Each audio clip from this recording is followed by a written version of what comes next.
direct to you, to in the store, and to new innovations that are going on all over the landscape right now. So you're in good hands with these people regarding that subject. So, you know, why should we care about this?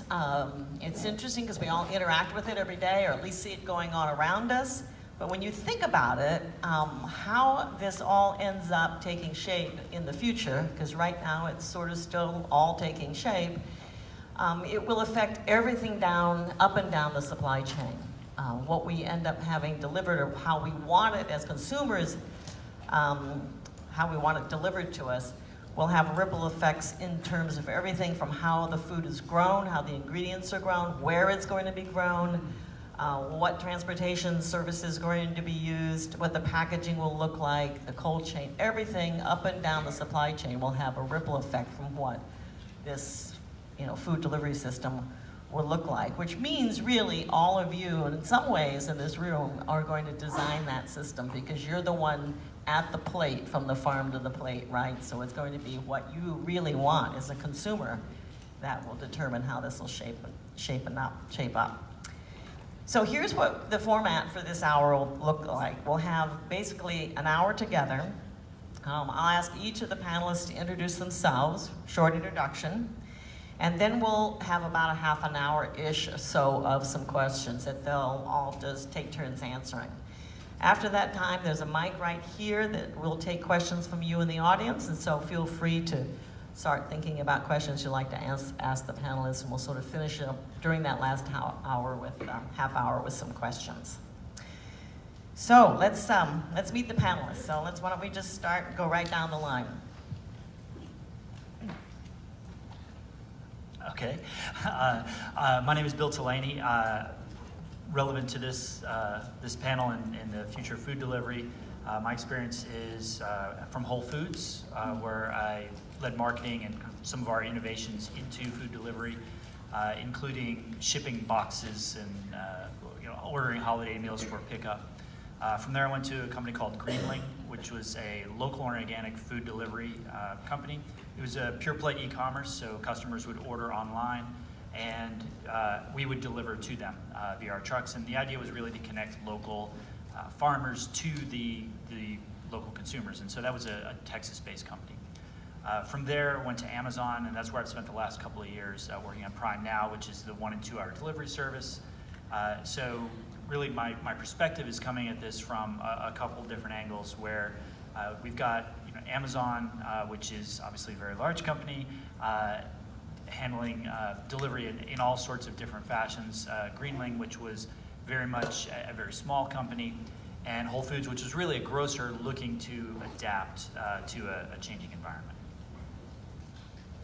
My name is Kelly Boyle, and I am with Walmart, and I have been with Walmart for 2 years. Prior to that, I was with General Mills for 25 years, and I've been in the supply chain for food all 27 years. And so I'm pretty old, so I've done a lot of stuff.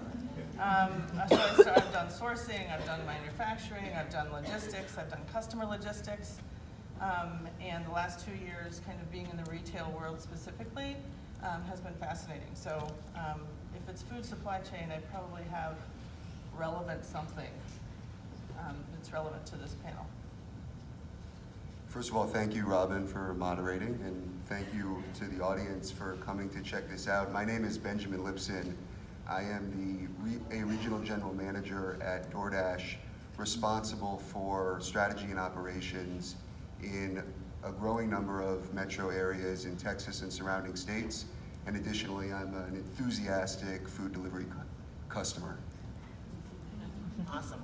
How many of you have had food delivered to your door in the last? Okay, so everybody's on board. All right, we got it. All right, so first question. Thank you all. Thank you for being here too. So we know that food delivery means different things to different people. Sometimes it means delivering boxes of food from a CSA, or sometimes it's a blue apron-ish sort of things where you're just assembling it. Sometimes it's actually delivering a chef to your front door who will make the food in your kitchen.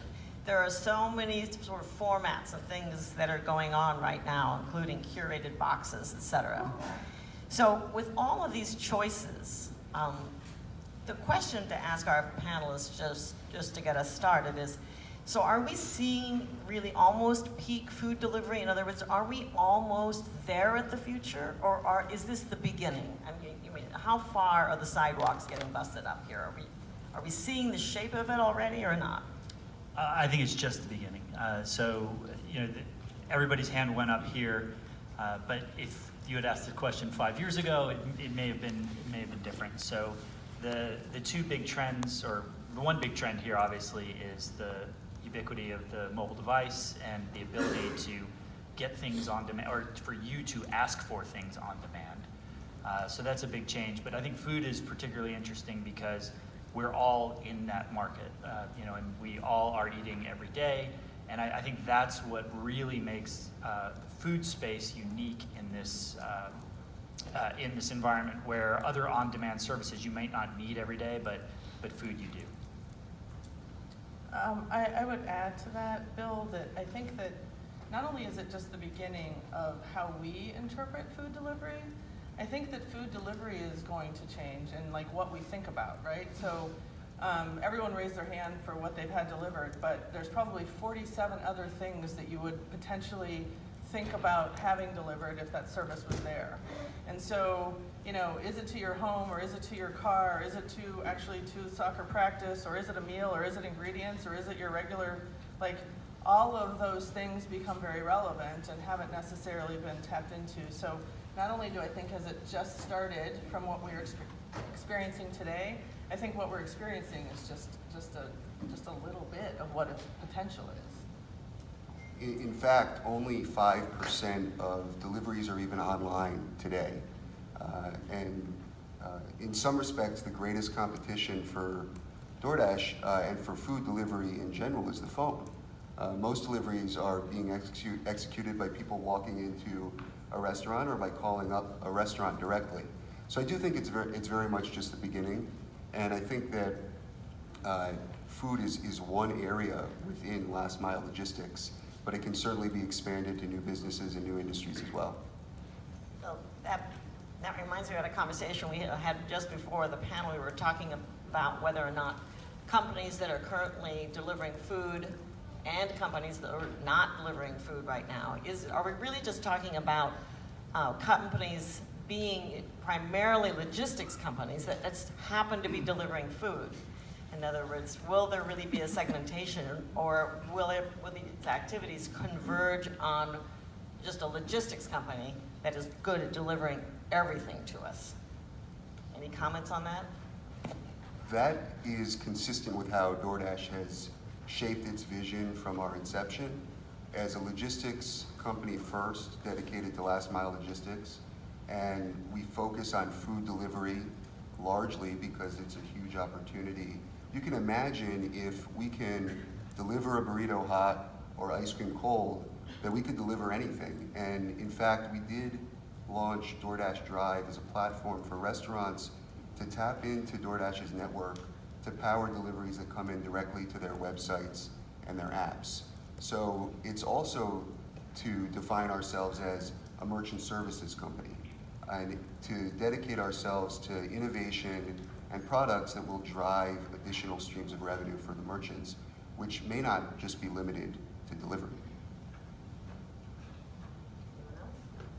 I do think food is different, and so it makes sense to tackle the most difficult aspect first, but you need temperature control. As been mentioned, you've got to have, there's a fragility to the product, and some food products are very difficult to transport, and some are easier. And so, I think that the competencies needed across those things may be very different. So UPS, which is a tremendous logistics company, obviously they're not doing anything like that. It's a different skill set, but they will be able to do larger things than maybe DoorDash can currently do. So I do think that there may not be one type of logistics company that ultimately succeeds here. From a Walmart's perspective, clearly we're a retailer. We're not a logistics company.